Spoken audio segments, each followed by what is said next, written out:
Excelentíssimo senhor presidente da República Oriental do Uruguai, nosso querido amigo José Mujica, excelentíssimo senhor presidente em exercício do Parlamento do Mercosul, Inácio Mendonça Unsan, senhores vice-presidentes, senhoras e senhores parlamentares do Mercosul, meus colegas ministros, senhoras e senhores, jovens também aqui reunidos e que são o futuro do nosso Mercosul. É com grande satisfação que atendo ao convite deste Parlamento para apresentar as prioridades da presidência brasileira durante o corrente semestre. Desde agosto de 2008, data de minha vinda anterior a este plenário, o Mercosul passou por mudanças significativas que reafirmaram, contra a descrença de muitos, a força e o sentido estratégico de nosso projeto de integração profunda e solidária. Às vésperas do 20º aniversário da assinatura do Tratado de Assunção, a qual tive a honra de estar presente, vivemos um momento particularmente propício para refletirmos sobre o caminho percorrido e o futuro do Mercosul. O presidente Lula fez da integração da América do Sul a prioridade número 1 da política externa brasileira e, nesse contexto, transformou o fortalecimento do Mercosul em uma questão de honra do seu governo. Nesses quase 8 anos, desde a primeira posse do presidente Lula, o Brasil investiu pesadamente numa nova concepção da integração regional. Uma concepção que, sem descuidar dos aspectos econômicos e comerciais, soube incorporar as dimensões políticas, sociais, culturais e, sobretudo, um agudo sentido de solidariedade, movido pela consciência de que é fundamental dar tratamento adequado às assimetrias. Iniciativas como a instituição do FOSEM, experiência pioneira entre países em desenvolvimento, e a criação deste Parlamento, anseio de nossas sociedades democráticas, bem refletem a mudança de paradigma e a disposição para elevarmos o perfil do nosso projeto, garantindo-lhe o justo título de motor da integração sul-americana. Senhor presidente Mujica, senhor presidente, quando aqui estive em 2008, o mundo se aproximava de uma das maiores crises já vividas pelo capitalismo.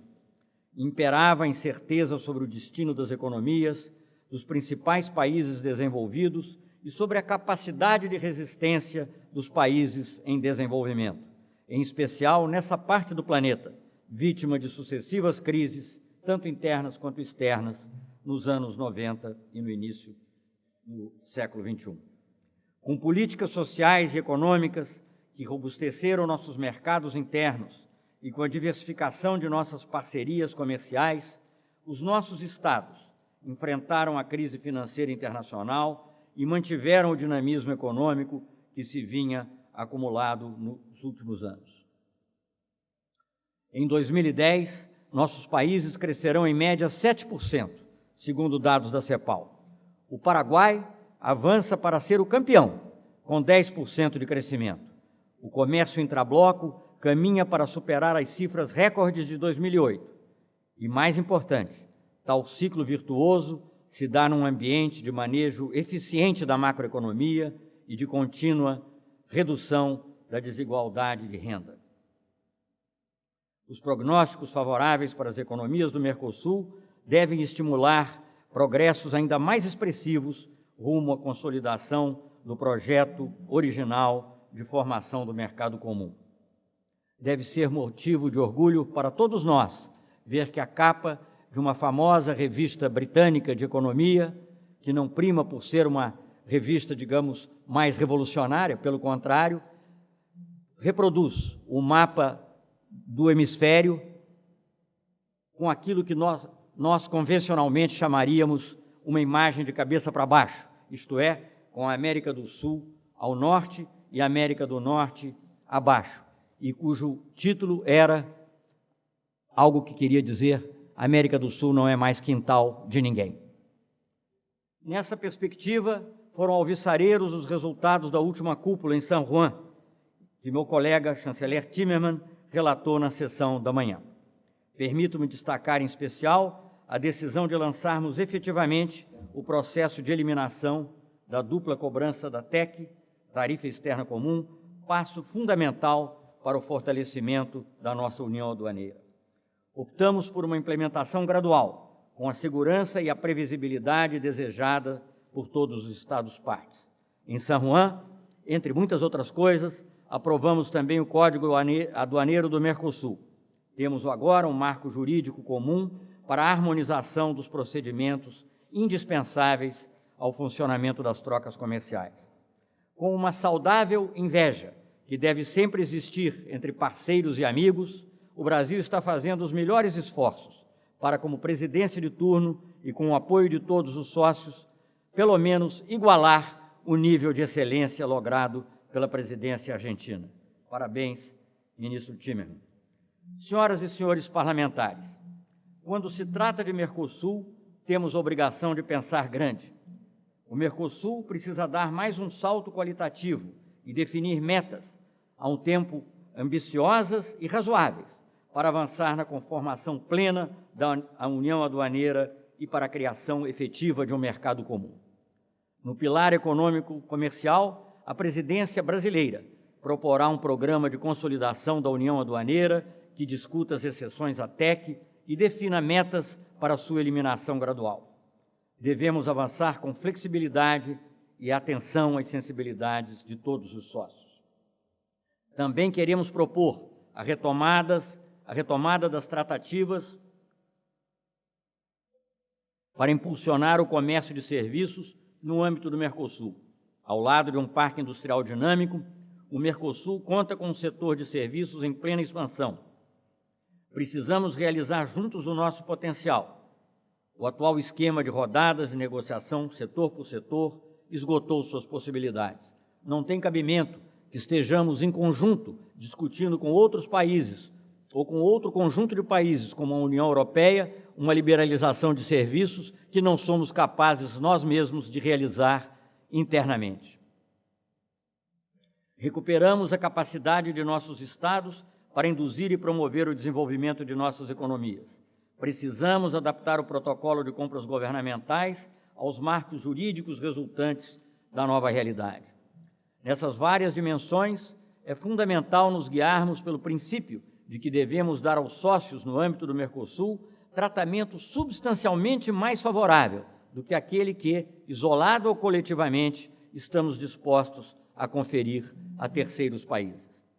Em complemento à natureza intergovernamental do Mercosul, é preciso desenvolver as capacidades das unidades técnicas comunitárias, que permitirão aperfeiçoar a tomada de decisão em áreas cada vez mais especializadas. A presidência brasileira propõe que se reintroduza na estrutura do Mercosul uma figura política que seja o seu rosto.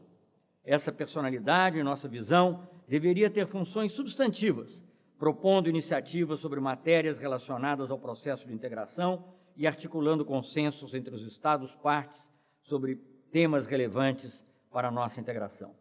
A criação dessa figura poderia ser complementada pela instituição gradual de representantes especiais para áreas específicas de densidade na agenda do Mercosul, como saúde, cultura, meio ambiente e cooperação para o desenvolvimento.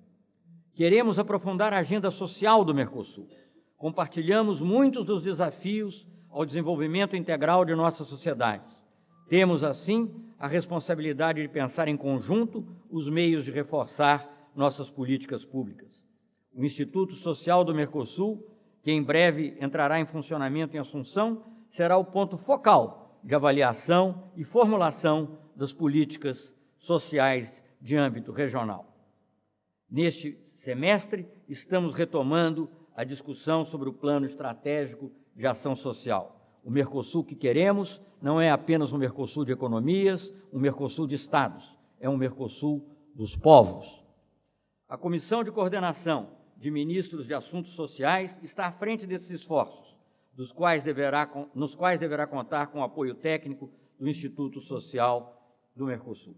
Trata-se de exercício de fôlego que deverá resultar em metas mais ambiciosas do que os Objetivos de Desenvolvimento do Milênio das Nações Unidas. A presidência brasileira tem o objetivo também de consolidar o mais jovem pilar da integração, o da cidadania. Queremos convidar os sócios a somar esforços para implantarmos uma cidadania do Mercosul, que disponha de um mecanismo que facilite a participação social nos destinos do bloco, e a presença hoje de tantos jovens neste parlamento demonstra que o parlamento é talvez o principal instrumento na divulgação do Mercosul entre as populações e, sobretudo, entre os mais novos. Mudanças graduais e importantes já têm ocorrido na vida de muitos de nossos concidadãos. Viagens pela América do Sul sem passaporte, maior facilidade para obtenção de residência, prestação de serviços do outro lado da fronteira, trânsito de estudantes e docentes entre escolas e universidades dos 4 países, circulação facilitada de bens culturais.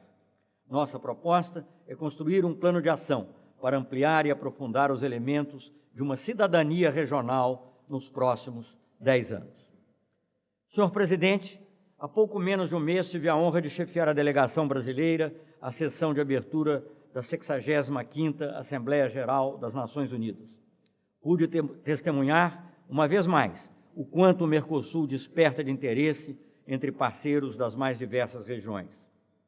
Como presidência pro tempore, o Brasil buscará dar conteúdo concreto a esses esforços de aproximação.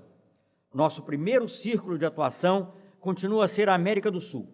A conclusão do processo de adesão da Venezuela é o objetivo central nesse contexto. Como Estado-parte, a Venezuela dará uma vértebra à integração sul-americana como um todo, estendendo o Mercosul da Terra do Fogo ao Mar do Caribe. Queremos seguir ampliando o comércio com nossos vizinhos de forma equilibrada. Por isso, desejamos concluir as negociações sobre serviços com a Colômbia e sobre investimentos com o Chile. Persistiremos também nas conversações para aprofundar o acordo Mercosul-Peru. Saudamos a decisão do Mercosul, na cúpula de San Juan, de prorrogar as cotas para a importação facilitada de produtos têxteis da Bolívia. É esta a melhor maneira de combater a produção de produtos que não desejamos ver em nossos países.